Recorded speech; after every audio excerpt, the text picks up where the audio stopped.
നമസ്കാരം. BBC വാർത്തകൾ ആരംഭിക്കുന്നു. ആദ്യം പ്രധാന വാർത്തകൾ. കലുങ്ക സൗഹൃദ സംഗമത്തിൽ പങ്കെടുക്കുന്നതിനായി കേന്ദ്രമന്ത്രി സുരേഷ് ഗോപി മൂലമറ്റത്തെത്തി. ഊരുമൂപ്പന്മാരെയും ഗോത്രവിഭാഗം നേതാക്കളെയും സമുദായ സംഘടനാ നേതാക്കളെയും സുരേഷ് ഗോപി ചടങ്ങിൽ ആദരിച്ചു.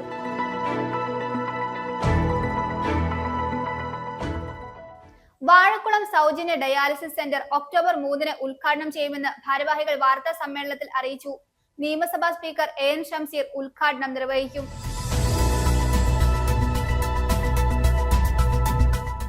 കേരളത്തെ നടുക്കിയ തേക്കടി ബോട്ട് ദുരന്തത്തിന് ഇന്ന് 16ാം ആണ്ട്.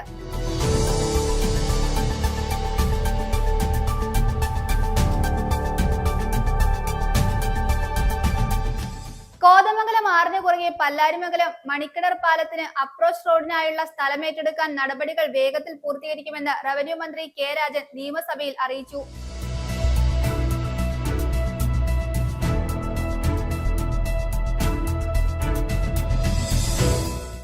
കേന്ദ്രമന്ത്രി സുരേഷ് ഗോപി തൊടുപുഴ ജില്ലാ ആശുപത്രിയിൽ സന്ദർശനം നടത്തി.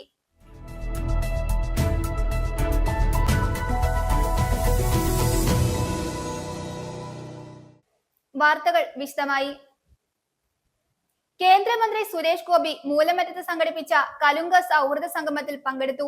മൂലമറ്റം ഗണപതി ക്ഷേത്രത്തിന് സമീപമുള്ള ആൽമരത്തിന്റെ ചുവട്ടിലാണ് സംവാദ പരിപാടി സംഘടിപ്പിച്ചത്. സംവാദ പരിപാടിക്ക് എത്തിച്ചേർന്ന ഊരുമൂപ്പന്മാരെയും ഗോത്രവിഭാഗം നേതാക്കളെയും സമുദായ സംഘടനാ നേതാക്കളെയും സുരേഷ് ഗോപി ആദരിച്ചു. കോവിൽമല രാജമന്നനും സംവാദത്തിൽ പങ്കെടുക്കാൻ എത്തിയിരുന്നു. കേന്ദ്രമന്ത്രി സുരേഷ് ഗോപിയുടെ കലുങ്ക് സൗഹൃദ സംഗമം മൂലമറ്റത്ത് ആവേശമായി മാറി. ഇന്ന് രാവിലെ 7:50 മൂലമറ്റത്തെത്തിയ സുരേഷ് ഗോപി ആദ്യം മൂലമറ്റം ഗണപതി ക്ഷേത്രത്തിൽ സന്ദർശനം നടത്തി. പിന്നീടാണ് സംവാദത്തിനായി പ്രത്യേകം തയ്യാറാക്കിയ സ്ഥലത്തേക്ക് എത്തിയത്. രാവിലെ മുതൽ സുരേഷ് ഗോപിയെ കാത്ത് നിരവധി പേർ സ്ഥലത്തെത്തിയിരുന്നു. സുരേഷ് ഗോപി എത്തിയതോടെ പ്രദേശം ജനങ്ങളാൽ നിറഞ്ഞു. മൂലമറ്റം ഗണപതി ക്ഷേത്രത്തിന് സമീപമുള്ള ആൽമരത്തിന്റെ ചുവട്ടിലാണ് സംവാദ പരിപാടി നടന്നത്. സംവാദ പരിപാടിക്ക് എത്തിച്ചേർന്ന ഊരുമൂപ്പന്മാരെയും ഗോത്രവിഭാഗം നേതാക്കളെയും സമുദായ സംഘടനാ നേതാക്കളെയും സുരേഷ് ഗോപി ആദരിച്ചു. കോവിൽമല രാജമന്നാനും സംവാദ പരിപാടിയിലെത്തിയിരുന്നു. വിനോദസഞ്ചാര സാധ്യതകൾ ചൂണ്ടിക്കാണിച്ചാണ് കൂടുതൽ പേരും സംവാദ പരിപാടിയിൽ വിഷയങ്ങൾ അവതരിപ്പിച്ചത്. ജനങ്ങൾ ഉന്നയിച്ച ആവശ്യങ്ങളെല്ലാം ശ്രദ്ധയോടെ കേന്ദ്രമന്ത്രി കേട്ടു. അവരൊരു വീടാണ് മൊത്തം പൊട്ടിപ്പൊളിഞ്ഞ ഓരോ വീട് അടുത്ത ഒരു 4 സെന്റ് വീതം വീടുകളാണ്. അവരുടെ വീട്ടിൽ തന്നെയാണ്. അതൊന്നും ഒരു അടച്ചുറപ്പൊന്നും ഇല്ലാതെ പ്ലാസ്റ്റിക് മറച്ചൊക്കെയാണ് അവർ കഴിയുന്നത്. അവർക്കൊരു വീടാണ് ആവശ്യം. ഈ പ്രധാനമന്ത്രി പറഞ്ഞപ്പോ അതിന്റെ പരിഹരിച്ച് അലോട്ട് ചെയ്ത കാശ് എത്രയാണ്? 4 ലക്ഷം രൂപയാണ് വീടിന് കൊടുക്കുന്നത്. അവര് പറയണ ഫണ്ടില്ല, ഫണ്ട് ഉണ്ടാകുന്ന സമയത്ത് ചെയ്തത്. ആവാസ് യോജനയ്ക്ക് അതാണ് അവര് തരുന്നില്ല, ഒന്നും തരുന്നില്ല. ശുചിമുറിയുടെ പ്രശ്നമല്ലേ പറഞ്ഞത്? അല്ല, വീടും ഇല്ല, ഒന്നും അവര് ചെയ്യുന്നില്ല. ആ കോളനിയെ അവർ തിരിഞ്ഞു നോക്കുന്നില്ല. എനിക്ക് ഭയങ്കര സങ്കടം വരും പറഞ്ഞു വരുമ്പോ. ഈ 20 വീട്ടുകാർക്ക് പോകാൻ പാകത്തിൽ ഒരു 5 ശുചിമുറി ഞാൻ പണിത് തന്നാൽ നിങ്ങൾക്ക് തൽക്കാലം മുഖശാന്തി എന്നല്ലേ പറയുന്നത് അല്ലെ? അവര് കണ്ട് പറയണം മുദ്ര ലോൺ ഇപ്പൊ 20 ലക്ഷം, അത് 10 ലക്ഷം എടുത്ത് പൂർണ്ണമായിട്ടും തിരിച്ചടച്ച് ഗുഡ് സർട്ടിഫിക്കറ്റ് കിട്ടിയിട്ടുള്ള ആൾക്കാർക്ക് അടുത്ത 10 ലക്ഷം.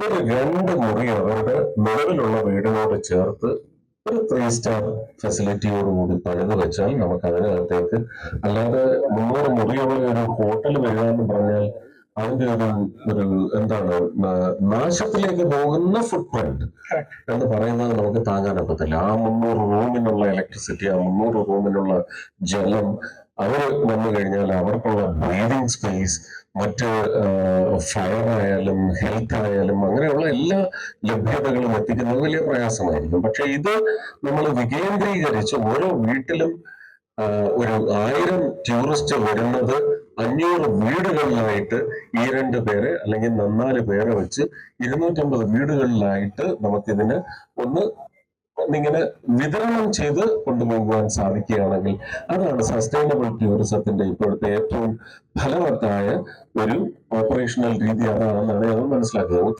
ഫെഡറൽ സംവിധാനം നിലനിൽക്കുന്നതിനാൽ സംസ്ഥാന സർക്കാർ സ്വീകരിക്കേണ്ട വികസന പദ്ധതികളിൽ കേന്ദ്ര സർക്കാരിന് നേരിട്ട് ഇടപെടാനുള്ള പരിമിതി സുരേഷ് ഗോപി ചൂണ്ടിക്കാണിച്ചു. സുരേഷ് ഗോപിക്ക് നൽകുവാനുള്ള നിവേദനങ്ങൾ പ്രത്യേക ഹെൽപ്പ് ഡെസ്ക് വഴിയാണ് സ്വീകരിച്ചത്. BJP സംസ്ഥാന ജില്ലാ ഭാരവാഹികൾ ഉൾപ്പെടെ വലിയൊരു ജനാവലി സുരേഷ് ഗോപിയുടെ പരിപാടിക്ക് എത്തിച്ചേർന്നു. News bureau, Moolamattom. ധർമ്മ സന്ദേശയാത്രയുടെ പ്രചരണാർത്ഥം സ്വാമി ചിദാനന്ദപുരി, സ്വാമി സത്സ്വരൂപാനന്ദ സരസ്വതി, സ്വാമി വിവേകാനന്ദ സരസ്വതി തുടങ്ങി 20-ലേറെ സന്യാസിമാർ പങ്കെടുക്കുന്ന ധർമ്മ സന്ദേശ വിളംബര യാത്രയും സന്യാസി സംഗമവും ഒക്ടോബർ 3-ന് തൊടുപുഴയിൽ നടത്തുമെന്ന് ഭാരവാഹികൾ വാർത്താ സമ്മേളനത്തിൽ അറിയിച്ചു. ഇതിനോടനുബന്ധിച്ച് ഘോഷയാത്രയും പൊതുസമ്മേളനവും ഉണ്ടായിരിക്കും. കേരള തനിമയിലേക്ക് എന്ന സന്ദേശം ഉയർത്തിപ്പിടിച്ച് സന്യാസിമാരുടെ നേതൃത്വത്തിൽ കാസർഗോഡ് മുതൽ തിരുവനന്തപുരം വരെ ധർമ്മ സന്ദേശയാത്ര നടക്കുകയാണ്. ഒക്ടോബർ 7 മുതൽ 21 വരെയാണ് യാത്ര. ശ്രീമദ് ചിദാനന്ദപുരി സ്വാമി നയിക്കുന്ന ധർമ്മ സന്ദേശയാത്രയുടെ മുഖ്യ രക്ഷാധികാരി മാതാ അമൃതാനന്ദമയി ദേവിയാണ്. പ്രശസ്ത സാഹിത്യകാരൻ സി രാധാകൃഷ്ണൻ ചെയർമാനും സ്വാമി അയ്യപ്പദാസ് വർക്കിംഗ് ചെയർമാനായും പ്രവർത്തിക്കുന്നു. ധർമ്മ സന്ദേശയാത്രയുടെ ഭാഗമായി ഒക്ടോബർ 3-ന് സ്വാമി ചിദാനന്ദപുരി, സ്വാമി സൽസ്വരൂപാനന്ദ സരസ്വതി, സ്വാമി വിവിക്താനന്ദ സരസ്വതി തുടങ്ങി 20-ലേറെ സന്യാസിമാർ പങ്കെടുക്കുന്ന ധർമ്മ സന്ദേശ വിളംബര യാത്രയും സന്യാസി സംഗമവും നടക്കുകയാണ്. രാവിലെ 10 മണിക്ക് തൊടുപുഴ ശ്രീകൃഷ്ണ ക്ഷേത്ര സന്നിധിയിൽ സ്വാമിമാരെ പൂർണ്ണ കുംഭം നൽകി സ്വീകരിക്കുന്നു. EAP ഹാളിൽ പ്രത്യേകം തയ്യാറാക്കിയിരിക്കുന്ന സ്വാമി വിവേകാനന്ദ നഗറിൽ രാവിലെ 10-ന് യതി പൂജ, ധർമ്മസഭ എന്നിവ നടക്കും. വൈകിട്ട് 3 മണിക്ക് സ്വാമിമാർ നേതൃത്വം നൽകുന്ന ഘോഷയാത്രയും തുടർന്ന് EAP ഹാളിൽ പൊതുസമ്മേളനവും നടക്കും. ഒക്ടോബർ 7 മുതൽ 21-ാം തീയതി വരെ കാസർഗോഡ് നിന്ന് ആരംഭിച്ച് തിരുവനന്തപുരം വരെ നടത്തുന്ന ധർമ്മ സന്ദേശയാത്ര, കേരളത്തിൽ സന്യാസി മാർഗദർശക മണ്ഡലം, കേരളത്തിലെ ഹൈന്ദവ സന്യാസിമാർ ധാരാളമുണ്ട്. നമുക്ക് നിരവധി മഠങ്ങൾ, അമൃതാനന്ദ മഠം, ചിന്മയ മിഷൻ, ശ്രീരാമകൃഷ്ണ ആശ്രമം, അതുപോലെ നിരവധി സന്യാസിമാർ ആ നിലവിലുള്ള മഠങ്ങളിലുള്ള സന്യാസിമാരെല്ലാം കൂടി നയിക്കുന്ന ഒരു വലിയൊരു പ്രോഗ്രാം ധർമ്മ സന്ദേശയാത്രയായി കേരളത്തിൽ കാസർഗോഡ് മുതൽ തിരുവനന്തപുരം വരെ നടക്കുന്നു. ആ പ്രോഗ്രാമിൻ്റെ ഒരു വിളംബര യാത്ര തൊടുപുഴയിൽ വെച്ചാണ് നടക്കുന്നത്. ഒക്ടോബർ 3-ാം തീയതി രാവിലെ മുതൽ വൈകുന്നേരം വരെ കേരളത്തിലെ 18ഓളം സന്യാസിമാർ ഇവിടെ എത്തി ഒരു വിളംബര യാത്ര നടത്തുന്നുണ്ട്. ഓരോ ജില്ലയിലും ഒരു ദിവസം ഈ യാത്ര ഉണ്ടായിരിക്കും.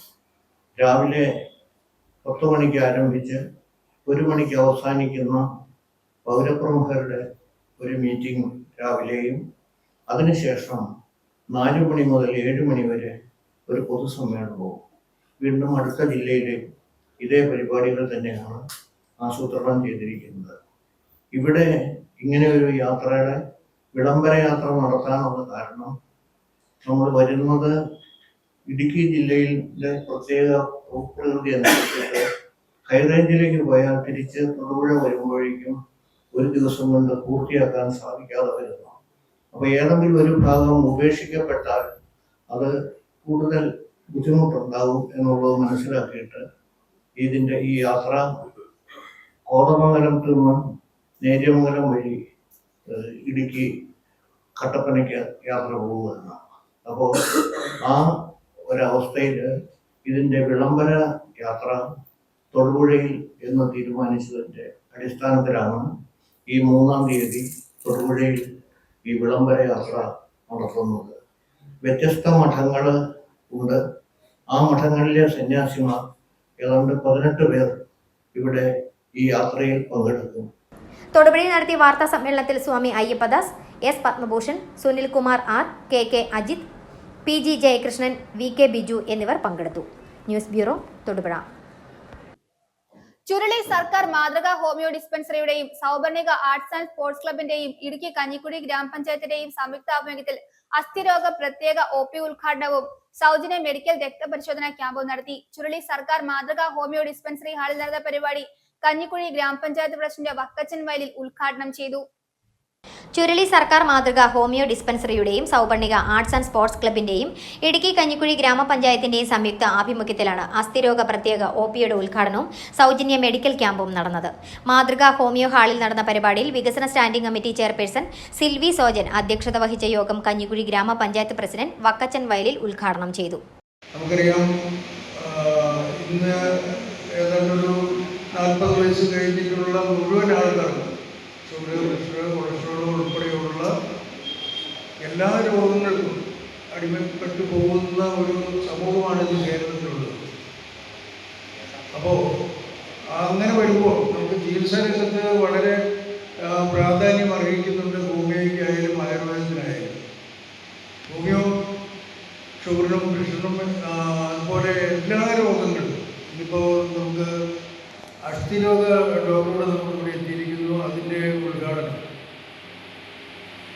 നിസ്സാരമായ ഒരു കാര്യമല്ല. നമ്മളെ സംബന്ധിച്ചിടത്തോളം വളരെ വലിയൊരു കാര്യമാണ്. ഇത് സർക്കാർ ആശുപത്രികൾ നമുക്കറിയാം, ഇത് നമ്മുടെ മെഡിക്കൽ കോളേജിലോട്ട് പോയി കഴിഞ്ഞാൽ മരുന്ന് കുടിച്ച് ചീട്ട് തരുന്നതല്ലാതെ അവിടെ ഒരു ചികിത്സയ്ക്ക് ഉതകുന്ന രീതിയിലുള്ള പ്രവർത്തനമല്ല നടത്തുന്നത്. കഞ്ഞിക്കുഴി ഗ്രാമപഞ്ചായത്ത് വൈസ് പ്രസിഡന്റ് രാജേശ്വരി രാജൻ മുഖ്യപ്രഭാഷണം നടത്തി. ജില്ലാ പ്രോഗ്രാം മാനേജർ ശ്രീദർശൻ KS പദ്ധതി വിശദീകരണം നടത്തി. ആശംസ അറിയിച്ച ജില്ലാ ആശുപത്രി superintendent Biju MG, Churuli homeo medical officer doctor Bharat Praveen VS, block member Binoy Varkey, ഗ്രാമപഞ്ചായത്ത് മെമ്പർമാരായ സോയിമോൻ സണ്ണി, മാത്യു തായങ്കരി, KP സുകുമാരൻ എന്നിവർ സംസാരിച്ചു. Doctor Manasi Raju medical camp നയിച്ചു. നിരവധി ആളുകൾ ക്യാമ്പിൽ പങ്കെടുത്തു. News bureau, Idukki. വാഴക്കുളം സൗജന്യ ഡയാലിസിസ് സെന്റർ ഒക്ടോബർ 3 ഉദ്ഘാടനം ചെയ്യുമെന്ന് ഭാരവാഹികൾ വാർത്താ സമ്മേളനത്തിൽ അറിയിച്ചു. നിയമസഭാ സ്പീക്കർ AN ഷംസീർ ഉദ്ഘാടനം നിർവഹിക്കും. വാഴക്കുളം സെന്റ് ജോർജ് ഹോസ്പിറ്റൽ ഗ്രൗണ്ടിൽ സംഘടിപ്പിക്കുന്ന പൊതുസമ്മേളനം പ്രതിപക്ഷ നേതാവ് VD സതീശൻ ഉദ്ഘാടനം ചെയ്യും. Advocate Dean Kuriakose MP, Mathew Kuzhalnadan MLA ഉൾപ്പെടെയുള്ളവർ യോഗത്തിൽ പങ്കെടുക്കും. മന്ത്രി റോഷി അഗസ്റ്റിൻ സ്വിച്ച് ഓൺ കർമ്മം നിർവഹിക്കും. ലോക ഭൂപടത്തിൽ പൈനാപ്പിൾ സിറ്റി എന്നറിയപ്പെടുന്ന വാഴക്കുളത്ത് കിഡ്നി രോഗികൾക്കായി സൗജന്യ ഡയാലിസിസ് ചെയ്തു നൽകുന്ന വാഴക്കുളം സൗജന്യ ഡയാലിസിസ് സെന്ററിന്റെ ഉദ്ഘാടനം ഒക്ടോബർ 3 വൈകിട്ട് 5 മണിക്ക് നിയമസഭാ സ്പീക്കർ AN ഷംസീർ നിർവഹിക്കും. വാഴക്കുളം ചാരിറ്റബിൾ ട്രസ്റ്റിന്റെ ആഭിമുഖ്യത്തിൽ വാഴക്കുളം സെന്റ് ജോർജ് ഹോസ്പിറ്റലുമായി സഹകരിച്ചാണ് വാഴക്കുളത്ത് സൗജന്യ ഡയാലിസിസ് സെന്റർ പ്രവർത്തനം ആരംഭിക്കുന്നത്. മഞ്ഞളൂർ, ആവോലി, ആരക്കുഴ, കല്ലൂർക്കാട്, ആയവന എന്നീ പഞ്ചായത്തുകളിൽ സാമ്പത്തികമായി പിന്നോക്കം നിൽക്കുന്ന കിഡ്നി രോഗികൾക്ക് മുൻഗണന നൽകിക്കൊണ്ടാണ് സെന്ററിന്റെ പ്രവർത്തനം ആരംഭിക്കുന്നത്. വാഴക്കുളം സെന്റ് ജോർജ് ഹോസ്പിറ്റൽ ഗ്രൗണ്ടിൽ Vazhakulam charitable trust chairman Siju സെബാസ്റ്റ്യന്റെ അധ്യക്ഷതയിൽ ചേർന്ന പൊതുസമ്മേളനം പ്രതിപക്ഷ നേതാവ് VD സതീശൻ ഉദ്ഘാടനം ചെയ്യും. Idukki MP advocate Dean Kuriakose, Muvattupuzha MLA advocate Mathew Kuzhalnadan, justice Sophy Thomas, PC Jacob, monsignor Pius Malayakandathil, father George Pottakkal, Manjallur panchayat president Ancy Jose, Avoli panchayat president Shelmy Johns, block panchayat president KG Radhakrishnan, ജില്ലാ പഞ്ചായത്ത് അംഗം Ullas Thomas, doctor Tom Mannappurath Joseph തുടങ്ങിയവർ വിശിഷ്ട അതിഥികളായി പങ്കെടുക്കും. ചടങ്ങിൽ മന്ത്രി റോഷി അഗസ്റ്റിൻ സ്വിച്ച് ഓൺ കർമ്മം നിർവഹിക്കും. വർദ്ധിച്ചുവരുന്ന കിഡ്നി രോഗികൾക്ക് സൗജന്യ ഡയാലിസിസ് ഒരുക്കുന്നതിനായി കേരളത്തിൽ ആദ്യമായി രൂപീകരിച്ചിട്ടുള്ള വാഴക്കുളം ഡയാലിസിസ് ക്ലബ്ബ് കേരള വ്യാപാരി വ്യവസായ ഏകോപന സമിതി സംസ്ഥാന പ്രസിഡന്റ് രാജു അപ്സര ഉദ്ഘാടനം ചെയ്യും. കേരളത്തിന് മുഴുവൻ മാതൃകയാകുന്ന സൗജന്യ ഡയാലിസിസ് സെന്ററിന്റെ പ്രചാരണാർത്ഥം ഉദ്ഘാടന ദിവസമായ ഒക്ടോബർ 3 വൈകിട്ട് 4:30 വാഴക്കുളം കലൂർക്കാട് ജംഗ്ഷനിൽ നിന്നും സെന്റ് ജോർജ് ഹോസ്പിറ്റൽ ഗ്രൗണ്ടിലേക്ക് പൈനാപ്പിൾ സിറ്റി വാക്കത്തോണും സംഘടിപ്പിച്ചിട്ടുണ്ട്. നാടിനൊപ്പം നടക്കുക എന്ന ആശയം മുന്നോട്ട് വെച്ചുകൊണ്ട് വാഴക്കുളത്തും സമീപ പ്രദേശങ്ങളിലുമുള്ള നൂറുകണക്കിന് ആളുകൾ വാക്കത്തോണിൽ പങ്കെടുക്കും. നമ്മുടെ വാഴക്കുളത്തുള്ള സെന്റ് ജോർജ് ഹോസ്പിറ്റലിന്റെ സഹകരണത്തോടെ നൂറുകണക്കിന് കിഡ്നി രോഗികളായ ആളുകൾക്ക് സഹായം എത്തിക്കാൻ കഴിയും എന്ന വിശ്വാസത്തിലാണ് നമ്മൾ അതിന്റെ പ്രവർത്തനങ്ങൾ ആരംഭിച്ചിട്ടുള്ളത്. നിർമ്മാണ പ്രവർത്തനങ്ങൾ ഇതിനോടകം പൂർത്തീകരിച്ച് ഈ വരുന്ന ഒക്ടോബർ 3 വെള്ളിയാഴ്ച വൈകിട്ട് 5 മണിക്ക് കേരളത്തിന്റെ ആദരണീയനായ സ്പീക്കർ ശ്രീ AN ഷംസീർ ഉദ്ഘാടനവും അതിനോടൊപ്പം നടക്കുന്ന പൊതുസമ്മേളനം ആദരണീയനായ പ്രതിപക്ഷ നേതാവ് VD സതീശൻ നിർവഹിക്കുകയാണ്. സ്ഥാപനത്തിന്റെ സ്വിച്ച് ഓൺ കർമ്മം കേരള ജലവിഭവ വകുപ്പ് മന്ത്രി ശ്രീ റോഷി അഗസ്റ്റിൻ നിർവഹിക്കുന്നു. Muvattupuzha MLA doctor Mathew Kuzhalnadan, Idukki MP Dean Kuriakose, justice Sophy Thomas ഉൾപ്പെടെ കേരള വ്യാപാരി വ്യവസായി ഏകോപന സമിതിയുടെ സംസ്ഥാന പ്രസിഡന്റ് രാജു അപ്സര ഉൾപ്പെടെയുള്ള ആളുകൾ ഈ ഉദ്ഘാടന ചടങ്ങിൽ പങ്കെടുക്കുന്നു. ഉദ്ഘാടനത്തിന് മുന്നോടിയായി 2 വൈകിട്ട് 3 മണിക്ക് കോതമംഗലം രൂപതയുടെ അഭിവൃദ്ധി പിതാവ് ജോർജ് മണത്തിങ്കണ്ടത്തിൽ വാഴക്കുളം സൗജന്യ ഡയാലിസിസ് സെന്ററിന്റെ വെഞ്ചിരിപ്പ് കർമ്മവും നിർവഹിക്കുകയാണ്. അതുപോലെ തന്നെ കേരളത്തിലെ ആദ്യത്തെ ഡയാലിസിസ് ക്ലബിന് നമ്മൾ രൂപം നൽകിയിരിക്കുന്നു. നമ്മുടെ സമൂഹത്തില് ഒത്തിരിയേറെ ആളുകൾ അവരുടെ മാനസിക ഉല്ലാസത്തിനും അതുപോലെ തന്നെ കായിക ഉല്ലാസത്തിനും ഒക്കെ ആയിട്ട് നിരവധി ക്ലബ്ബുകൾ പ്രവർത്തിക്കുന്നുണ്ട്. ലയൺസ് ക്ലബ്ബ്, റോട്ടറി ക്ലബ്ബ്, അതുപോലെ റൈഫിൾ ക്ലബ്ബ് ഉൾപ്പെടെ നിരവധി ക്ലബ്ബുകൾ കേരളത്തിൽ പ്രവർത്തിക്കുന്നു. എന്നാൽ നിർധനരായ ആളുകൾക്ക് സൗജന്യ ഡയാലിസിസ് ഒരുക്കുന്നതിന് വേണ്ടി വാഴക്കുളം ഡയാലിസിസ് ക്ലബ്ബ് എന്ന പേരിൽ ആദ്യമായിട്ടാണ് ഒരു സ്ഥാപനം കേരളത്തിൽ വാഴക്കുളത്ത് തുറക്കുന്നത്. അതിനു വേണ്ടുന്ന ക്രമീകരണങ്ങൾ ഞങ്ങൾ ഇതിനോടൊപ്പം തന്നെ പൂർത്തീകരിച്ചു കഴിഞ്ഞു. തൊടുപുഴയിൽ നടത്തിയ വാർത്താ സമ്മേളനത്തിൽ trust chairman Siju Sebastian, secretary advocate Johnny Methippara, സംഘാടക സമിതി അംഗങ്ങളായ Saju T Jose, James Thottumarickal, Baby John, Thomas Varghese, professor Jose Augustine, Jiji Mathew തുടങ്ങിയവർ പങ്കെടുത്തു. News bureau, Thodupuzha. കേരളത്തെ നടുക്കിയ തേക്കടി ബോട്ട് ദുരന്തത്തിന് ഇന്ന് 16-ാം ആണ്ട്. 45 പേരുടെ ജീവനാണ് തേക്കടിയിൽ ജലകന്യക ബോട്ടിനൊപ്പം ആഴങ്ങളിൽ പൊലിഞ്ഞത്. മരിച്ചവരിൽ ഭൂരിഭാഗം പേരും ഇതര സംസ്ഥാനങ്ങളിൽ നിന്നും വിദേശത്തു നിന്നും വന്ന സഞ്ചാരികൾ ആയിരുന്നു. കേരള ടൂറിസം ഡെവലപ്മെന്റ് കോർപ്പറേഷൻ ജലകന്യക എന്ന 2 നില ഫൈബർ ബോട്ടാണ് അപകടത്തിൽപ്പെട്ടത്. പുതിയതായി ഇറക്കിയ ബോട്ടിൽ സ്ത്രീകളും കുട്ടികളും ഉൾപ്പെടെ 76 യാത്രക്കാരാണ് അന്നുണ്ടായിരുന്നത്. കേരളത്തെ നടുക്കിയ തേക്കടി ബോട്ട് ദുരന്തത്തിന് ഇന്ന് 16-ാം ആണ്ട്. 2009 സെപ്റ്റംബർ 30 വൈകുന്നേരമായിരുന്നു ആ ദുരന്ത വാർത്ത എത്തിയത്. 45 പേരുടെ ജീവനാണ് തേക്കടിയിൽ ജലകന്യക ബോട്ടിനൊപ്പം ആഴങ്ങളിൽ പൊലിഞ്ഞത്. മരിച്ചവരിൽ ഭൂരിഭാഗം പേരും ഇതര സംസ്ഥാനങ്ങളിൽ നിന്നും വിദേശത്തു നിന്നും വന്ന സഞ്ചാരികളായിരുന്നു. 11 സ്ത്രീകളും 13 കുട്ടികളും മരിച്ചവരിൽ ഉൾപ്പെടുന്നു. കേരളം ടൂറിസം ഡെവലപ്മെന്റ് കോർപ്പറേഷൻ ജലകന്യക എന്ന 2 നില ഫൈബർ ബോട്ടാണ് അപകടത്തിൽപ്പെട്ടത്. പുതിയതായി നീറ്റിലിറക്കിയ ബോട്ടിൽ സ്ത്രീകളും കുട്ടികളും ഉൾപ്പെടെ 76 യാത്രക്കാരാണ് ഉണ്ടായിരുന്നത്. പുറപ്പെട്ട 12 കിലോമീറ്റർ പിന്നിട്ട് മുല്ലപ്പെരിയാർ അണക്കെട്ടിന് 500 മീറ്ററുകൾ ഇപ്പുറം മണക്കവല എന്ന ആഴമേറിയ ഭാഗത്ത് മുങ്ങുകയായിരുന്നു. കരയിൽ പ്രത്യക്ഷപ്പെട്ട കാട്ടാനക്കൂട്ടത്തെ കാണുന്നതിനായി ബോട്ടിലുണ്ടായിരുന്നവരൊക്കെ ഒരു വശത്തേക്ക് നീങ്ങിയതാണ് ബോട്ട് നിയന്ത്രണം നഷ്ടപ്പെടാൻ കാരണമായത്. അപകടം നടന്ന അല്പസമയത്തിന് ശേഷം വനംവകുപ്പിന്റെ ഒരു ബോട്ട് ഇതുവഴി വന്നതിനാലാണ് അപകടം പുറം ലോകം അറിഞ്ഞത്. പിന്നാലെ എത്തിയ 2 ബോട്ടുകൾ കൂടി ചേർന്ന് രക്ഷാപ്രവർത്തനം തുടങ്ങി. അപകടം നടന്ന അല്പസമയത്തിനകം ഇരുട്ട് പരന്നതും മുങ്ങൽ വിദഗ്ധരുടെ അഭാവവും രക്ഷാപ്രവർത്തനത്തിന് തടസ്സമായി. 55 അടിയോളം താഴ്ചയിലേക്ക് തലകീഴായി മറിഞ്ഞ ബോട്ടിനുള്ളിൽ നിന്ന് ആളുകളെ രക്ഷപ്പെടുത്തുക അസാധ്യമായിരുന്നു. ക്രൈംബ്രാഞ്ചിന്റെ കോട്ടയം ഓഫീസിലായിരുന്നു ആദ്യം അന്വേഷണ ചുമതല. പിന്നീട് ജസ്റ്റിസ് ഇ മൊയ്തീൻ കുഞ്ഞ് കമ്മീഷൻ ഏറ്റെടുത്തു. അപകടമുണ്ടാക്കിയ ബോട്ടിന്റെ ചരിത്രവും നിർമ്മാണത്തിന്റെ പിഴവും സംബന്ധിച്ച് കൊച്ചി സർവകലാശാല ഷിപ്പിംഗ് ടെക്നോളജി വിഭാഗം തലവനും ഷിപ്പിംഗ് സാങ്കേതിക വിദഗ്ധനുമായിരുന്ന ഡോക്ടർ എസ് പ്യാരിലാൽ ക്രൈംബ്രാഞ്ചിന് റിപ്പോർട്ട് സമർപ്പിച്ചിരുന്നു. ഉൾക്കൊള്ളാനാവുന്നതിലും അധികം സഞ്ചാരികളെ കയറ്റിയതും ലൈഫ് ജാക്കറ്റുകൾ ഇല്ലാതിരുന്നതും ബോട്ടിന്റെ അശാസ്ത്രീയമായ നിർമ്മാണവും തുടങ്ങി നിരവധി നിയമലംഘനങ്ങൾ വ്യക്തമായി. ബോട്ടിന്റെ ടെൻഡർ വിളിച്ചത് മുതൽ നീറ്റിലിറക്കിയത് വരെയുള്ള 22 അടങ്ങിയ റിപ്പോർട്ട് കമ്മീഷൻ സർക്കാരിന് സമർപ്പിച്ചു. അപകടം നടന്ന 5 വർഷത്തിന് ശേഷമാണ് ബ്രാഞ്ച് ആദ്യം കുറ്റപത്രം സമർപ്പിച്ചത്. ഡ്രൈവർ, ബോട്ടിന്റെ ചുമതലയിലുണ്ടായിരുന്ന ഉദ്യോഗസ്ഥർ, ടിക്കറ്റ് നൽകിയവർ എന്നിവരായിരുന്നു കുറ്റക്കാർ. പിന്നീട് നൽകിയ 2ാം കുറ്റപത്രത്തിൽ ബോട്ട് നിർമ്മിച്ച KTDC ഉൾപ്പെടെയുള്ളവരെയും ഉൾപ്പെടുത്തി. നിലവാരം കൃത്യമായി പരിശോധിക്കാതെയാണ് ഇറക്കിയത് എന്നും വീഴ്ചകൾ സംഭവിച്ചിട്ടുണ്ടെന്നും കുറ്റപത്രത്തിലുണ്ടായിരുന്നു. ഇത്രയും ജീവനെടുത്ത ദുരന്തത്തിന് പിന്നിലെ കുറ്റവാളികളെ കണ്ടെത്തിയ ശേഷിക്കാൻ നീണ്ട വർഷങ്ങൾ കൊണ്ട് കഴിഞ്ഞില്ല. നിയമങ്ങൾ പാലിച്ചാൽ മാത്രം ഒഴിവാക്കാമായിരുന്ന ഇത്തരം ദുരന്തങ്ങൾക്ക് കേരളം പിന്നെയും സാക്ഷികളാണെങ്കിലും തേക്കടിയിലെ കുറ്റവാളികളെ പോലും നിയമത്തിന് മുന്നിൽ എത്തിക്കാനായില്ല. News bureau, Idukki. കോതമംഗലം 6-ന് കുറുകെ പല്ലാരിമംഗലം മണിക്കിടർ പാലത്തിന് അപ്രോച്ച് റോഡിനായുള്ള സ്ഥലമേറ്റെടുക്കൽ നടപടികൾ വേഗത്തിൽ പൂർത്തീകരിക്കുമെന്ന് റവന്യൂ മന്ത്രി കെ രാജൻ നിയമസഭയിൽ അറിയിച്ചു. ആന്റണി ജോൺ MLA നിയമസഭാ ചോദ്യത്തിന് മറുപടിയായിട്ടാണ് മന്ത്രി ഇക്കാര്യം സഭയിൽ വ്യക്തമാക്കിയത്. കോതമംഗലം നിയോജക മണ്ഡലത്തിലെ പല്ലാരിമംഗലം മണിക്കിണർ പാലം അപ്രോച്ച് റോഡിനായുള്ള സ്ഥലമേറ്റെടുക്കൽ നടപടികൾ വേഗത്തിൽ പൂർത്തീകരിക്കുമെന്ന് റവന്യൂ വകുപ്പ് മന്ത്രി കെ രാജൻ നിയമസഭയിൽ അറിയിച്ചു. ആന്റണി ജോൺ MLA നിയമസഭാ ചോദ്യത്തിന് മറുപടിയായിട്ടാണ് മന്ത്രി ഇക്കാര്യം സഭയിൽ വ്യക്തമാക്കിയത്. അപ്രോച്ച് റോഡിനായിട്ടുള്ള സ്ഥലമേറ്റെടുക്കൽ നടപടികൾ പൂർത്തീകരിക്കാത്തത് മൂലം പാലം നിർമ്മാണം ആരംഭിക്കാൻ കഴിയാത്ത സാഹചര്യമടക്കം MLA സഭയുടെ ശ്രദ്ധയിൽപ്പെടുത്തി. പദ്ധതി പ്രദേശത്തുള്ള കെട്ടിടങ്ങളുടെയും മറ്റ് നിർമ്മിതികളുടെയും വിലനിർണ്ണയം പൂർത്തീകരിച്ചിട്ടുണ്ട്. വൃക്ഷങ്ങളുടെ വിലനിർണ്ണയത്തിൽ വിട്ടുപോയവയുടെ വിലനിർണ്ണയം പൂർത്തീകരിക്കുന്നതിനുള്ള നടപടികൾ നടന്നുവരുന്നു. 2013 നിയമത്തിലെ RFCT LA RR നടപടിക്രമങ്ങൾ പാലിച്ച് സ്ഥലമേറ്റെടുക്കൽ നടപടി പൂർത്തീകരിച്ച് സ്ഥലം അർത്ഥനാധികാരിക്ക് കൈമാറുന്നതാണെന്ന് മന്ത്രി കെ രാജൻ നിയമസഭയിൽ അറിയിച്ചു. പല്ലാരിമംഗലം മണിക്കിണർ പാലം നിർമ്മാണത്തിനായി സംസ്ഥാന സർക്കാർ 9.5 കോടി രൂപയാണ് ബഡ്ജറ്റിൽ അനുവദിച്ചിട്ടുള്ളത്. ഇടവെട്ടി ശ്രീകൃഷ്ണസ്വാമി ക്ഷേത്രത്തിലെ കന്നിമാസത്തിലെ തിരുവോണയൂട്ട് ഒക്ടോബർ 3-ന് നടക്കുമെന്ന് ക്ഷേത്രം ഭാരവാഹികൾ വാർത്താ സമ്മേളനത്തിൽ അറിയിച്ചു. ഈ ദിവസം അഞ്ചമ്പല ദർശനത്തിന് ശേഷം തിരുവോണയൂട്ടിൽ പങ്കെടുക്കാൻ കഴിയുന്ന രീതിയിൽ KSRTC സ്പെഷ്യൽ സർവീസ് ഒരുക്കിയിട്ടുണ്ട്. തൊടുപുഴ ശ്രീകൃഷ്ണസ്വാമി ക്ഷേത്രത്തിൽ നിന്നും യാത്ര ആരംഭിക്കും.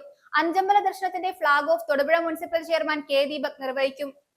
ഇടവെട്ടി ശ്രീകൃഷ്ണസ്വാമി ക്ഷേത്രത്തിലെ കന്നിമാസത്തിലെ തിരുവോണ ഊട്ട് ഒക്ടോബർ 3-ന് നടക്കും. തൊടുപുഴ ശ്രീകൃഷ്ണസ്വാമി ക്ഷേത്രം, കോലാനി ശ്രീകൃഷ്ണസ്വാമി ക്ഷേത്രം, മുട്ടം ശ്രീകൃഷ്ണസ്വാമി ക്ഷേത്രം, പെരുമ്പള്ളിച്ചിറ ശ്രീകൃഷ്ണസ്വാമി ക്ഷേത്രം എന്നീ 4 ക്ഷേത്രങ്ങൾ ദർശിച്ച് ഇടവെട്ടി ശ്രീകൃഷ്ണസ്വാമി ക്ഷേത്രത്തിലെത്തി ദർശനം നടത്തി തിരുവോണ ഊട്ടിൽ പങ്കെടുത്ത് മടങ്ങുന്നതിന് KSRTCയുടെ സ്പെഷ്യൽ സർവീസ് ഇത്തവണയുണ്ടാകും. വെള്ളിയാഴ്ച രാവിലെ 6 മണിക്ക് തൊടുപുഴ ശ്രീകൃഷ്ണസ്വാമി ക്ഷേത്രത്തിൽ നിന്നും സർവീസ് ആരംഭിക്കും. അഞ്ചമ്പല ദർശനത്തിന്റെ flag off Thodupuzha municipal chairman K Deepak നിർവഹിക്കും. അമ്പലം വാർഡ് കൌൺസിലർ ജയലക്ഷ്മി ഗോപൻ മുഖ്യാതിഥിയായി പങ്കെടുക്കും.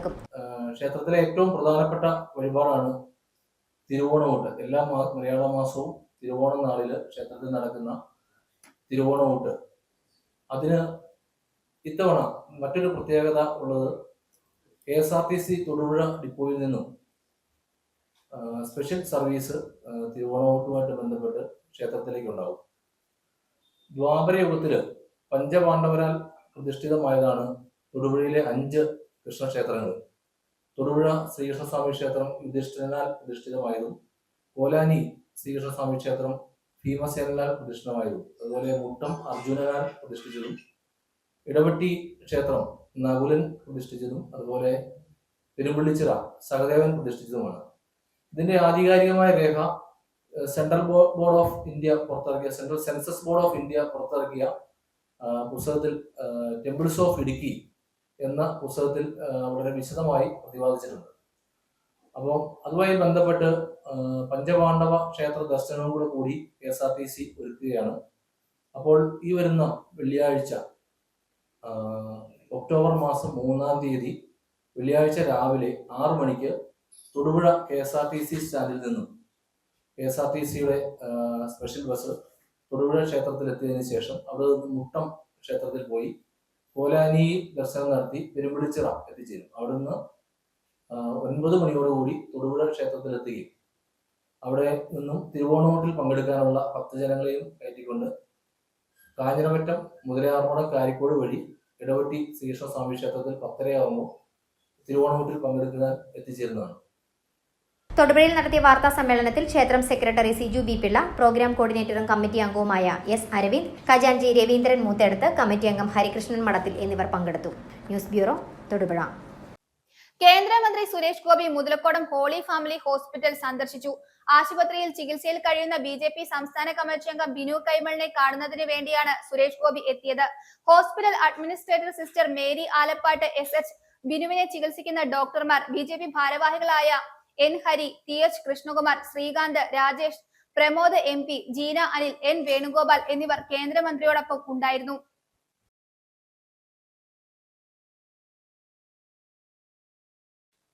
കേന്ദ്രമന്ത്രി സുരേഷ് ഗോപി തൊടുപുഴ ജില്ലാ ആശുപത്രിയിൽ സന്ദർശനം നടത്തി. ഇടുക്കി മൂലമറ്റത്ത് നടത്തിയ കലുങ്ക് സൗഹൃദ വികസന സംവാദത്തിന്റെ ഭാഗമായിട്ടായിരുന്നു കേന്ദ്രമന്ത്രിയുടെ ആശുപത്രി സന്ദർശനം. ആശുപത്രിയുടെ വികസനത്തിന് ഇടപെടൽ ഉറപ്പു നൽകിയാണ് കേന്ദ്രമന്ത്രി മടങ്ങിയത്. കേന്ദ്രമന്ത്രി സുരേഷ് ഗോപി തൊടുപുഴ ജില്ലാ ആശുപത്രിയിൽ സന്ദർശനം നടത്തി. ഇടുക്കി മൂലമറ്റത്ത് നടത്തിയ കലുങ്ക് സൗഹൃദ വികസന സംവാദത്തിന്റെ ഭാഗമായിട്ടായിരുന്നു കേന്ദ്രമന്ത്രിയുടെ ആശുപത്രി സന്ദർശനം. ആശുപത്രിയുടെ നിലവിലെ അവസ്ഥ സംബന്ധിച്ച് കലുങ്ക് സംവാദത്തിനിടെ നിരവധി ആളുകൾ കേന്ദ്രമന്ത്രിയോട് പരാതി പറഞ്ഞിരുന്നു. പരാതികൾ ശ്രദ്ധിച്ച കേന്ദ്രമന്ത്രി ആശുപത്രി സന്ദർശിച്ച ശേഷമേ മടങ്ങൂ എന്ന് മറുപടി പറഞ്ഞിരുന്നു. ഇതിനുശേഷമായിരുന്നു കേന്ദ്രമന്ത്രി തൊടുപുഴ ജില്ലാ ആശുപത്രിയിൽ സന്ദർശനം നടത്തിയത്. കേന്ദ്ര സർക്കാർ ഫണ്ട് ഉപയോഗിച്ച് സ്ഥാപിച്ച ഓക്സിജൻ പ്ലാന്റ് പ്രവർത്തനക്ഷമമാകാത്തത് സംബന്ധിച്ച് ആശുപത്രി അധികൃതരിൽ നിന്നും കേന്ദ്രമന്ത്രി വിവരങ്ങൾ ശേഖരിച്ചു.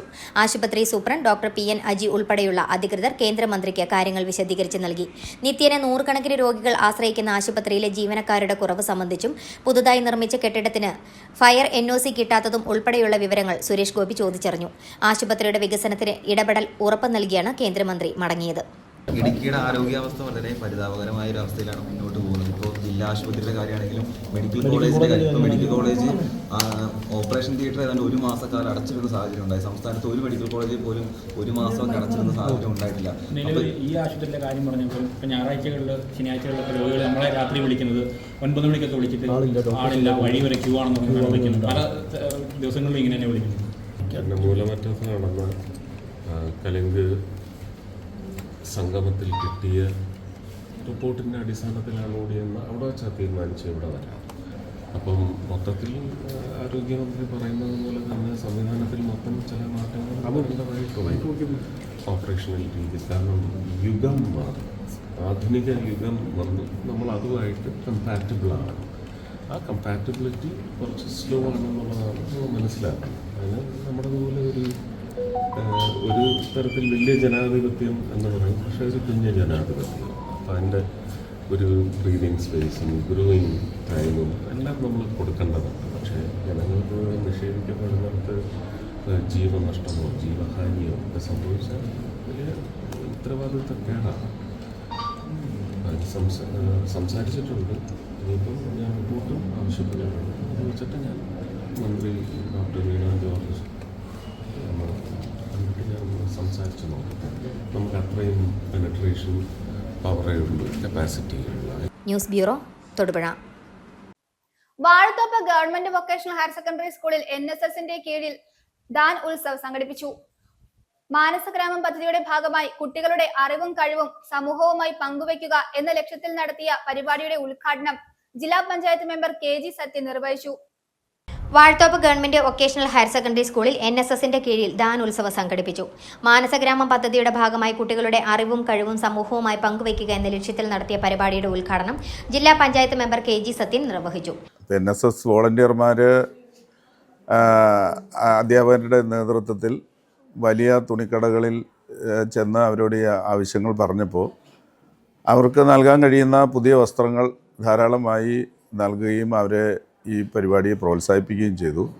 കഴിഞ്ഞ കുറച്ച് ദിവസങ്ങളിലായി ഈ കുട്ടികളും അധ്യാപകരും ഇതിൻ്റെ ഒരുക്കത്തിലായിരുന്നു. പഞ്ചായത്ത് മെമ്പർമാരെ മറ്റ് പൊതുപ്രവർത്തകരെ എല്ലാം അറിയിച്ച് ഇതിന് അർഹരായിട്ടുള്ള കുറേ അധികം ആളുകളുടെ പേരും ഫോൺ നമ്പരും എല്ലാം അവർ കളക്ട് ചെയ്യുകയുണ്ടായി. അവരിവിടെ നേരിട്ട് വന്ന് അവർക്ക് ആവശ്യമുള്ളതും അവർക്ക് പാകമുള്ളതുമായിട്ടുള്ള വസ്ത്രങ്ങൾ സെലക്ട് ചെയ്ത് എടുത്ത് കൊണ്ടുപോവുക എന്നുള്ള ഒരു വ്യത്യസ്തമായ പരിപാടിയാണ് NSS യൂണിറ്റ് ഇവിടെ ചെയ്തിട്ടുള്ളത്. പരിപാടിയുടെ ഭാഗമായി 10 ലക്ഷം രൂപയോളം വിലമതിക്കുന്ന പുതുവസ്ത്രങ്ങളും പാദരക്ഷകളും 1000-ലധികം ആളുകൾക്ക് വിതരണം നടത്തി.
സ്കൂൾ പ്രിൻസിപ്പൽ ജോമി ജോസഫ് അധ്യക്ഷത വഹിച്ച പരിപാടിയിൽ വാഴത്തോപ്പ് ഗ്രാമപഞ്ചായത്ത് മെമ്പർമാരായ ടിൻഡു സുഭാഷ്, ഏലിയാമ്മ ജോയി, സ്കൂൾ അധ്യാപകർ, NSS വോളണ്ടിയേഴ്സ് തുടങ്ങിയവർ പരിപാടിയിൽ പങ്കെടുത്തു. അപ്പോൾ നമ്മുടെ സമൂഹത്തിൽ കഷ്ടത അനുഭവിക്കുന്ന ആളുകളെ തിരിച്ചറിഞ്ഞ് അവരെ സഹായിക്കാനുള്ള ഒരു പദ്ധതിയാണ് മാനസഗ്രാമം എന്നതിലൂടെ ഉദ്ദേശിച്ചിരിക്കുന്നത്.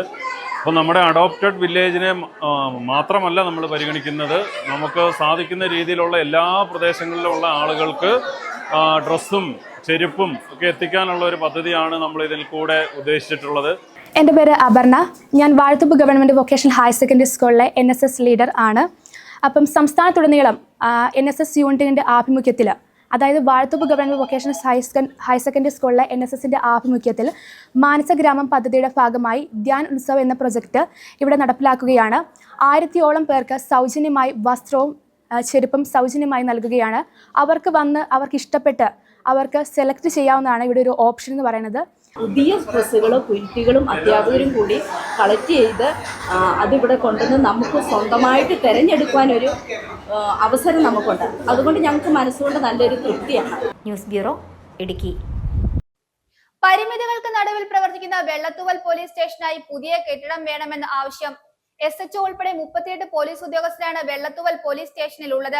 അടിസ്ഥാന കെട്ടിട സൗകര്യം ഇല്ലാത്തതിന്റെ ബുദ്ധിമുട്ട് പേറിയാണ് വെള്ളത്തൂവൽ പോലീസ് സ്റ്റേഷന്റെ പ്രവർത്തനം മുമ്പോട്ട് പോകുന്നത്. വെള്ളത്തൂവൽ, പള്ളിവാസൽ, കൊന്നത്തടി പഞ്ചായത്തുകൾ ഉൾപ്പെടുന്നതാണ് വെള്ളത്തൂവൽ പോലീസ് സ്റ്റേഷൻ. 5 വില്ലേജ് ഓഫീസുകളും ഇതിന്റെ പരിധിയിൽ വരുന്നു. ഇത്രയധികം സ്ഥലവിസ്തൃതിയിലെ ക്രമസമാധാന പാലനം ഉൾപ്പെടെ കൈകാര്യം ചെയ്യേണ്ടുന്ന പോലീസ് സ്റ്റേഷനാണ് മതിയാമിതമുള്ള അടിസ്ഥാന കെട്ടിട സൗകര്യം പോലും ഇല്ലാതെ പരിമിതികൾക്ക് നടുവിലൂടെ മുന്നോട്ട് പോകുന്നത്. SHO ഉൾപ്പെടെ 38 പോലീസ് ഉദ്യോഗസ്ഥരാണ് വെള്ളത്തൂവൽ പോലീസ് സ്റ്റേഷനിൽ ഉള്ളത്. 2004-ലാണ് വെള്ളത്തൂവൽ പോലീസ് സ്റ്റേഷനായി കെട്ടിടം പണി കഴിപ്പിക്കുന്നത്. നിർമ്മാണ ജോലികളിൽ ദീർഘവീക്ഷണമില്ലാതെ വന്നതോടെയാണ് റോഡിനോട് ചേർന്ന കട്ടിങ്ങിന് മുകളിലായി കെട്ടിട നിർമ്മാണം നടത്തിയതെന്ന ആക്ഷേപം അക്കാലത്ത് ഉയർന്നിരുന്നു. 2.25 ഏക്കർ സ്ഥലം പോലീസ് സ്റ്റേഷന് സ്വന്തമായി ഉണ്ട്. 6 വനിതാ പോലീസ് ഉദ്യോഗസ്ഥരും വെള്ളത്തൂവൽ പോലീസ് സ്റ്റേഷനിലുണ്ട്. പരാതിയുമായി സ്റ്റേഷനിൽ എത്തുന്നവർക്ക് ഇരിക്കാൻ വേണ്ടുന്ന മതിയായ സ്ഥല സൗകര്യം പോലും വെള്ളത്തൂവൽ പോലീസ് സ്റ്റേഷനിലില്ല. ഇത്തരത്തിൽ അടിസ്ഥാന കെട്ടിട സൗകര്യം ഇല്ലാത്തതിന്റെ ബുദ്ധിമുട്ട് പേറിയാണ് വെള്ളത്തൂവൽ പോലീസ് സ്റ്റേഷന്റെ പ്രവർത്തനം മുന്നോട്ട് പോകുന്നത്. ഈ സാഹചര്യത്തിലാണ് വെള്ളത്തൂവൽ പോലീസ് സ്റ്റേഷനായി സൗകര്യമുള്ള പുതിയ സ്റ്റേഷൻ കെട്ടിടം യാഥാർത്ഥ്യമാക്കണമെന്ന ആവശ്യം ഉയർന്നിട്ടുള്ളത്. News bureau, Idukki. KSSPU Karimannoor unit കുടുംബമേള കരിമണ്ണൂർ കുന്നപ്പിള്ളിൽ ഓഡിറ്റോറിയത്തിൽ നടന്നു. KSSPU ഇടുക്കി ജില്ലാ committee vice president BV Philip ഉദ്ഘാടനം ചെയ്തു. Karimannoor unit president Bino KC അധ്യക്ഷത വഹിച്ചു. നിരവധി വ്യക്തികൾ സന്നിഹിതരായിരുന്നു. KSSPU കരിമണ്ണൂർ യൂണിറ്റ് കുടുംബമേള കരിമണ്ണൂർ കുന്നപ്പള്ളിൽ ഓഡിറ്റോറിയത്തിൽ നടന്നു. KSSPU ഇടുക്കി ജില്ലാ committee vice president BV Philip ഉദ്ഘാടനം ചെയ്തു. ഒന്ന് നമുക്കെല്ലാവർക്കും പോലീസുകാർക്ക് നമ്പറുള്ള ഒരു number, number PPO number, pension pay order number എന്നാണ് നമ്മുടെ പെൻഷൻ ബുക്കിൻ്റെയോ പെൻഷൻ പേപ്പറിൻ്റെയോ ഏറ്റവും മുകളിൽ ആ നമ്പർ അടിച്ചിട്ടുണ്ടാവും. ഇപ്പോൾ ചോദിച്ചാൽ പലർക്കും അതുണ്ട് എന്നുള്ള കാര്യം ഉറപ്പാണ്. പക്ഷേ അത് നമുക്ക് എപ്പോൾ ചോദിച്ചാലും അറിയാവുന്ന അല്ലെങ്കിൽ കാണാവുന്ന രൂപത്തിൽ ഉപയോഗിക്കണം. പഴയ ബുക്കിലാണെങ്കിലും കുറച്ച് പഴയ ആളുകളുടെ അടുത്താണ് IDU എന്നെഴുതിയിട്ട് 4 അക്കം ഉള്ള നമ്പറാവും. കുറച്ചുകൂടെ കഴിഞ്ഞാൽ 45 തുടങ്ങി 10 അവസാനിക്കുന്ന നമ്പറാവും. ഇപ്പോൾ 115 തുടങ്ങുന്ന 9 അക്കം, മറ്റേ 8 അക്ക നമ്പറാണ്, 9 അക്ക നമ്പർ ആണ് ഇപ്പോഴത്തെ ഒരു സ്ഥിതി അവിടെ. ആ നമ്പർ എല്ലാവരും കണ്ടുപിടിച്ച് അവരവരുടെ പാസ്ബുക്കിൽ പെൻഷൻ മേടിക്കാൻ കൊണ്ടുപോകുന്ന ബുക്കുണ്ടല്ലോ അതിൻ്റെ പുറകു വശത്ത് ഒന്ന് എഴുതി വെക്കണം. എല്ലാവരും ചെയ്യേണ്ട ഒരു കാര്യം. അപ്പോൾ നമുക്കത് എപ്പോൾ വേണമെങ്കിലും ഉപയോഗിക്കാൻ കഴിയും. അതാണ് നമ്മുടെ ഒരു ഐഡൻറ്റിറ്റി എന്ന് പറയുന്ന നമ്പർ, ഈ PPO നമ്പർ. അത് നമുക്ക് എപ്പോഴും ഇപ്പോൾ പൂരിപ്പിക്കുക മാത്രമല്ല, എല്ലാ സമയത്തും ആവശ്യമുള്ള ഒരു കാര്യം. പിന്നെ രണ്ടാമത്തെ നമുക്കൊരു കോഡ് നമ്പറുണ്ട് ട്രഷറിക്ക്, അറിയാമല്ലോ, ഒരു കോഡ് നമ്പറുണ്ട്. അത് പറഞ്ഞാൽ ട്രഷറിക്കാർക്ക് നമ്മളെ ബോധ്യപ്പെടും. അത് കുറേ പേർക്ക് 1 ബാർ എന്ന് പറയുന്ന ഒരു നമ്പറായിരിക്കും. 1 ബാർ ഇട്ടിട്ടൊരു 3 അക്ക നമ്പറായിരിക്കും. വേറെ ചില ആൾക്ക് 5 ബാർ എന്ന് പറഞ്ഞൊരു നമ്പറായിരിക്കും.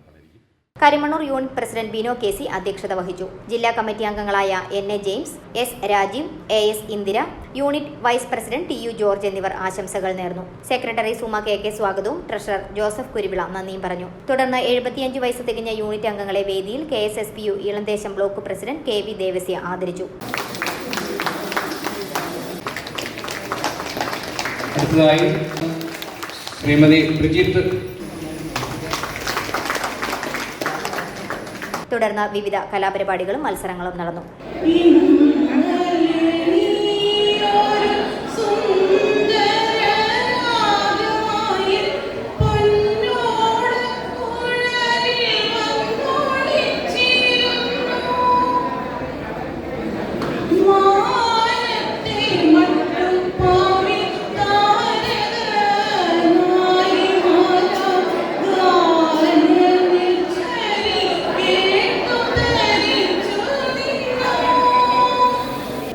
വരയാടിൻ പറ്റങ്ങൾ മേയുന്ന കുന്നുകൾ കണ്ണിനു സായുജ്യം സത്യമല്ലോ. വഞ്ചിപ്പാട്ടിൻ നീളം മുഴങ്ങുന്ന കായലും പുഴകളും തനിമയല്ലോ.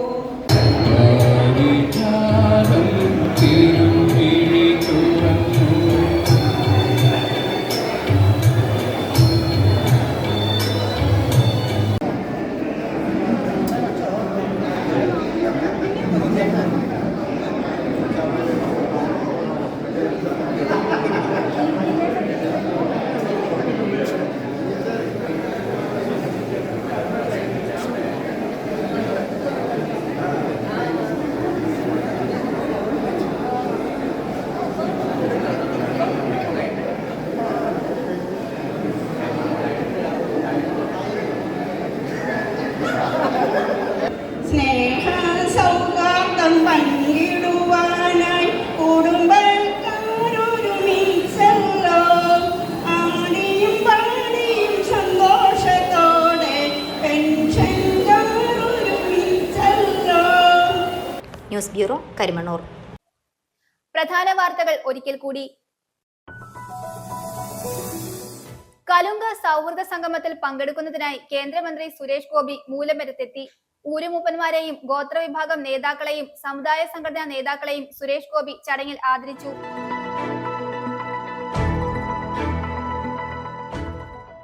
വാഴക്കുളം സൗജന്യ ഡയാലിസിസ് സെന്റർ ഒക്ടോബർ 3 ഉദ്ഘാടനം ചെയ്യുമെന്ന് ഭാരവാഹികൾ വാർത്താ സമ്മേളനത്തിൽ അറിയിച്ചു. നിയമസഭാ സ്പീക്കർ AN ഷംസീർ ഉദ്ഘാടനം നിർവഹിക്കും.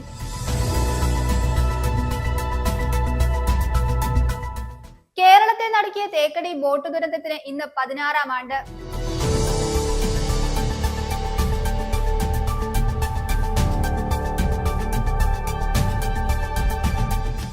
കോതമംഗലം ആറിന് കുറുകെ പല്ലാരിമംഗലം മണിക്കിണർ പാലത്തിന് അപ്രോച്ച് റോഡിനായുള്ള സ്ഥലമേറ്റെടുക്കാൻ നടപടികൾ വേഗത്തിൽ പൂർത്തീകരിക്കുമെന്ന് റവന്യൂ മന്ത്രി കെ രാജൻ നിയമസഭയിൽ അറിയിച്ചു.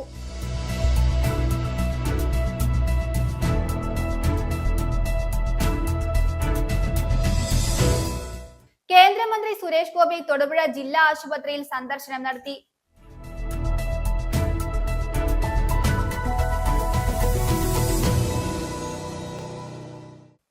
ഇതോടെ ഈ വാർത്താ ബുള്ളറ്റിൻ സമാപിക്കുന്നു.